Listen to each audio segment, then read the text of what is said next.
Rencana Energi Nasional.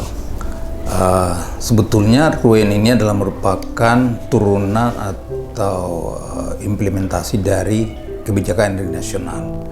Kita tahu bahwa RUEN itu seharusnya menjadi acuan di dalam perencanaan energi secara nasional.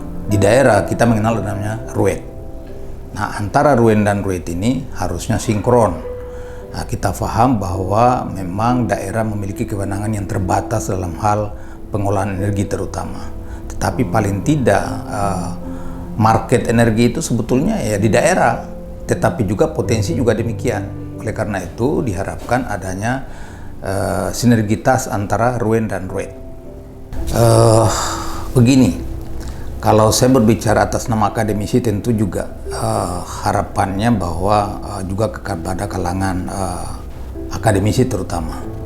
Nah, sebetulnya peran akademisi atau peran dunia kampus terutama para periset yang terkait energi ini adalah berkaitan dengan pengembangan terutama di bidang sains teknologi dalam rangka mewujudkan kemandirian energi ini.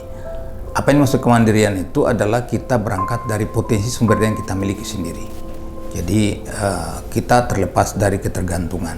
Kita paham bahwa memang tidak mungkin 100% kita lepas karena banyak faktor ya, banyak faktor teknologi, faktor potensi juga belum tentu kita miliki semuanya. Nah, tetapi saya selalu berpikir bahwa peran akademisi sangat besar di dalam paradigma baru ini. Anda tahu sebetulnya kita sekarang ini tanpa sadar kita memasuki suatu era baru dalam energi dunia, bukan hanya di Indonesia tapi di seluruh dunia, di mana energi begitu kita berbicara energi bersih ya, energi bersih atau energi kita berubah dari energi fosil ke energi terbarukan, itu adalah suatu paradigma. Paradigmanya banyak, bukan hanya sektor karena kebersihannya, tetapi juga dari aspek saintifik, dari aspek teknologi, dalam segala sektor termasuk peralatan energi akan ikut berpengaruh. Nah, apa perannya stakeholder terutama akademisi? Menurut saya adalah riset. Riset ini tidak boleh berhenti. Nah, oleh karena itu para mahasiswa yang mau tidak mau kita harus bekali dengan pemahaman baru itu, khususnya di bidang-bidang ilmu sains teknologi yang bergerak di bidang atau yang selama ini adalah memfokuskan diri di bidang keenergian ini, itu mau tak mau harus melakukan penyesuaian. Kita tidak bisa lagi secara konvensional dan energi fosil, tetapi sudah harus mulai dibekali dengan pengetahuan yang mengarah kepada energi terbarukan, baik itu seperti panas bumi, surya dan lain sebagainya. Terutama juga ada energi baru, misalnya hidrogen, kemudian nuklir.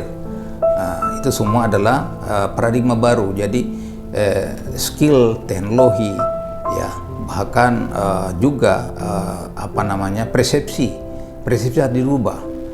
Dan sebetulnya ini hanya siklus.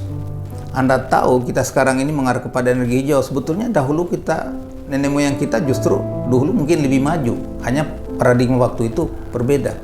Mereka masih hidup serba tradisional, tapi justru pada waktu itu mungkin sesuatu yang baik. Tapi itulah perubahan paradigma. Jadi memang perubahan paradigma itu dalam dunia sains dan juga teknologi, tetapi juga peradaban itu akan terus berubah. Nah, ini dunia pendidikan itu harus selalu mengikuti perkembangan itu agar tidak tertinggal.